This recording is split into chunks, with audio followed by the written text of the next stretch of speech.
माँ, मैं खेलने जा रहा हूँ। लौटने मुझे टाइम लग सकता है, तो आप मेरा इंतजार मत कीजिए।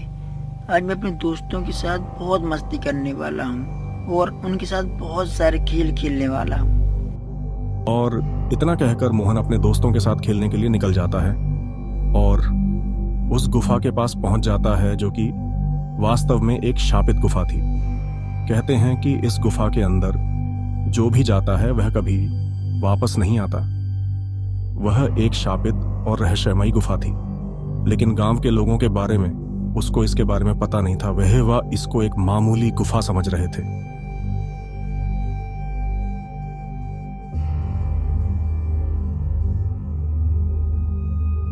तुम सही कह रही हो रिया। चलो हम इसके अंदर चलते हैं और देखते हैं कि इसके अंदर क्या है, और इसके जो राज हैं वो आज हम खोलने वाले हैं।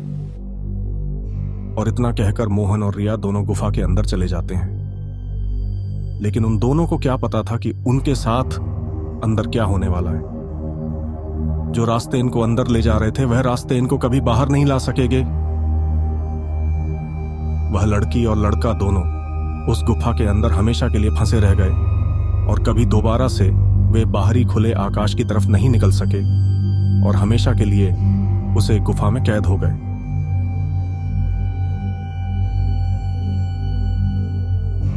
कुछ दिनों बाद एक गांववासी राजदरबार में अपनी ख्वाहिश लेकर राजा के सामने गया और बड़ी आशा के साथ राजा से कहा,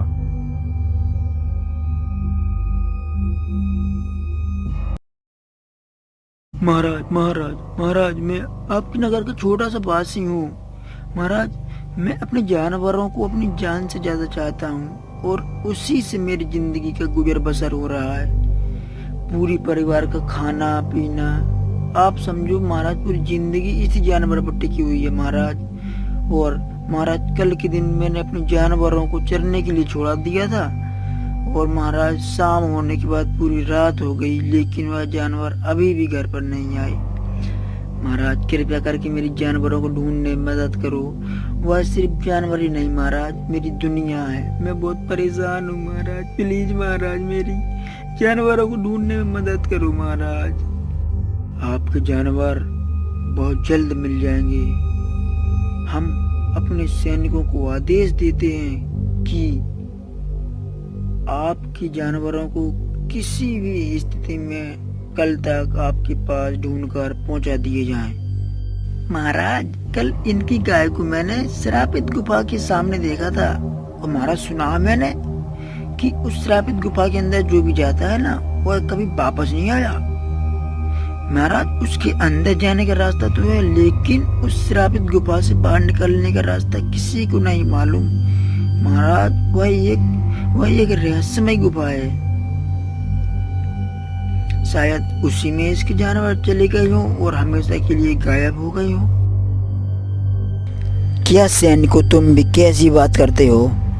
अरे, इतने जाबाज होने के बावजूद भी आप इन सब बातों पर विश्वास करते हो? असल में ऐसी कोई रहस्यमय गुफा होती नहीं है।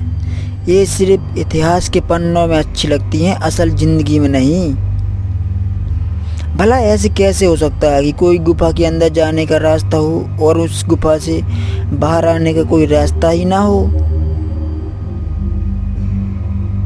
हे मानव, आप निश्चिंत होकर अपने घर जाइए और आपके जानवरों को ढूंढने का उत्तरदायित्व हमारा है।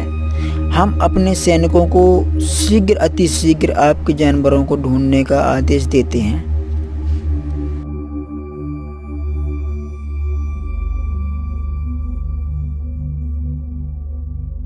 हे मंत्रीगणों और सैनिकों, सुनने में आया है कि पड़ोसी गांव में हमारे गांव के बाहर एक रहस्यमय गुफा है, जहां पर अजीबोगरीब घटना घटित होती है।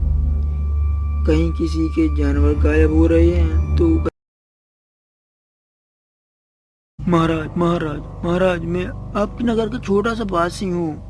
महाराज, मैं अपने जानवरों को अपनी जान से ज्यादा चाहता हूँ और उसी से मेरी जिंदगी का गुजर बसर हो रहा है।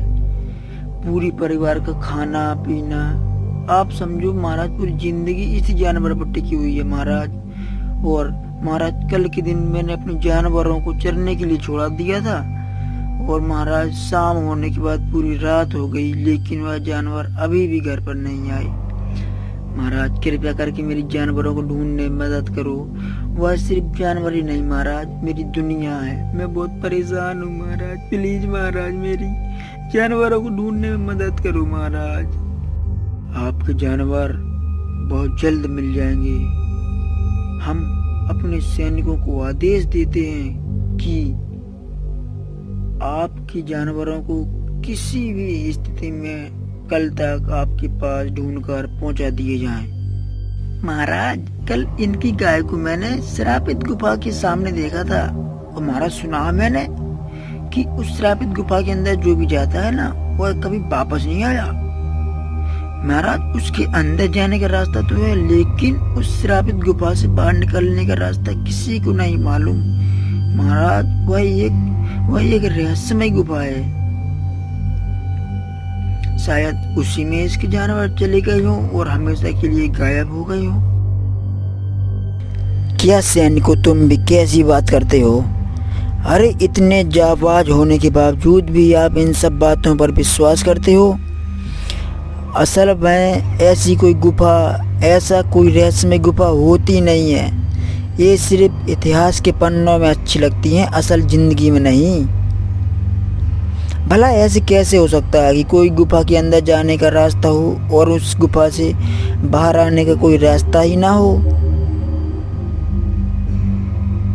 हे मानव, आप निश्चिंत होकर अपने घर जाइए और आपके जानवरों का ढूंढने का उत्तरदायित्व हमारा है। हम अपने सैनिकों को शीघ्र अति शीघ्र आपके जानवरों को ढूंढने का आदेश देते हैं।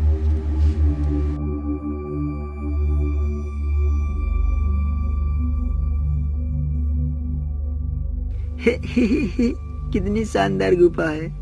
क्यों ना इसके अंदर जाकर केवल तपस्या की जाए और अपने ज्ञान के ज्योति को और तेज जलाया जाए। तो पंडित ज्ञान के उद्देश्य से गुफा के अंदर चला जाता है और चोर खजाने की तलाश में। राजा की इतनी बात सुनकर सभी मंत्री उस रहस्यमय गुफा का राज पता करने के लिए जी तोड़ मेहनत करते हैं और उस रहस्यमय गुफा के बारे में जो भी सबूत मिलते हैं उनको इकट्ठा करते जाते हैं। देखो देखो देखो कितनी सुंदर गुफा है, लेकिन मुझे इसके अंदर जाने में डर लग रहा है। ऐसा करो, पहले तुम अंदर जाओ और मैं बाद में आता हूँ, क्योंकि जो पहले जाता है वही बलवान होता है। नहीं नहीं नहीं, हमको महाराज ने आदेश दिया है कि हम जहाँ भी जाएंगे दोनों जाएंगे और एक साथ जाएंगे। तो तुम बड़े हो, तुम आगे चलो, मैं आपके पीछे पीछे आता हूँ। और दोनों डरते डरते उस काल के अंदर प्रवेश कर जाते हैं। लेकिन जैसे ही अंदर जाते हैं गुफा का दरवाजा बंद हो जाता है और फिर वह दोनों उस गुफा से कभी बाहर नहीं आ पाए और हमेशा के लिए उसे गुफा में कैद हो जाते हैं। राजा, मंत्री, राज दरबारी, समस्त ग्रामवासी चिंतित थे कि आखिर उस रहस्यमयी गुफा का राज क्या है, आखिर वह गुफा चाहती क्या है। हे बुद्धिमान महाजन, मैंने अपने समस्त बुद्धिमानों, समस्त सिपाहियों को उस श्रापित गुफा का राज पता करने के लिए भेजा, लेकिन वो असफल रहे। तो अब हमें सिर्फ आपसे आशा है और आपसे उम्मीद करते हैं कि आप हमारी आशाओं पर खरे उतरेंगे। महाजन, हम चाहते हैं कि आप इस काम को बखूबी निभाओगे। महाराज, आपका धन्यवाद कि आपने मुझे इस काम के लायक समझा। महाराज, उस रहस्यमय गुफा का पर्दा उठाने के लिए मुझे कुछ योजना बनाने की आवश्यकता है, जिसके लिए ना मुझे महाराज आपसे 2 सिपाही और कुछ स्वर्ण मुद्राओं की आवश्यकता होगी, जो कि मेरी योजना के अनुसार होंगे। तो महाराज, मुझे आपके 2 सिपाही और कुछ मुद्राएं देने की कृपा करें, ताकि मैं अपने योजना में उनको शामिल करके उस श्रापित गुफा का वाकई रहस्य को सब दरबार में उपस्थित कर सकूं। और इतना कहकर तेनालीराम 2 सिपाहियों और कुछ मुद्राओं के साथ वह अपने घर की ओर योजना बनाने के लिए निकल जाते हैं। सैनिकों, देखो भाई, इतना तो मैं जानता हूँ कि उस रहस्यमय गुफा का ना तो कोई रहस्य, ना ही वह कोई श्रापित गुफा है। जरूर उसके अंदर कोई ना कोई डाकू चोर जरूर छुपा हुआ बैठा है, और वह लोगों को बेवकूफ बनाकर, लोगों को गुमराह करके उनसे धन दौलत, उनके कपड़े वस्त्र को चुरा रहा होगा। लेकिन हमारे पास इसका कोई सबूत ना होने के कारण मैं राज दरबार में कुछ नहीं बोल सका। मुझे उस चोर को रगे हाथों पकड़ना है, तो इसके लिए हमको सबसे पहले एक योजना बनानी पड़ेगी। क्या तुम मेरा इस योजना में साथ दोगे? हाँ, हम आपका साथ देंगे, हम भी आपका साथ देंगे। और इतना कहकर तेनालीरामन अपने सैनिकों को एक योजना समझा देता है और उस श्रापित गुफा की ओर चल देते हैं। वह अपनी योजना के अनुसार ही सारे कार्य करते हैं और उस श्रापित गुफा के बाहर जाते ही तेनालीराम व्यक्ति बोलता है, सैनिकों, अब हम थक चुके हैं, हमको कुछ देर यहाँ पर आराम करना चाहिए, और हमें प्यास भी बहुत तेज लगी है। तो क्यों ना हम ऐसा करते हैं कि अपना जो धन असरफियाँ है उसको यहीं पर रख देते हैं और पास के ही गांव में पानी पी करके आते हैं, और उसके बाद फिर हम अपनी पगडंडी यात्रा शुरू करते हैं। तो चलो भाई, अपने इस पेड़ के नीचे हम अपना असरफियाँ रख देते हैं और चलते हैं पानी पीने। और इस तरह से वह अपना धन वहीं पर रखकर आगे पानी पीने के लिए चल देते हैं। जब वह लौट कर आते हैं तो वह देखते हैं कि उसे धन के पास एक चोर खड़ा हुआ है, जो उसे गुफा के अंदर से निकला हुआ था, जिसको लोग एक श्रापित गुफा मानते थे। और इस तरह से तेनालीरामन ने अपनी सोच बस और अपनी बुद्धिमत्ता के दम पर उस रहस्यमयी गुफा के राज को सबके सामने खोलकर रख दिया।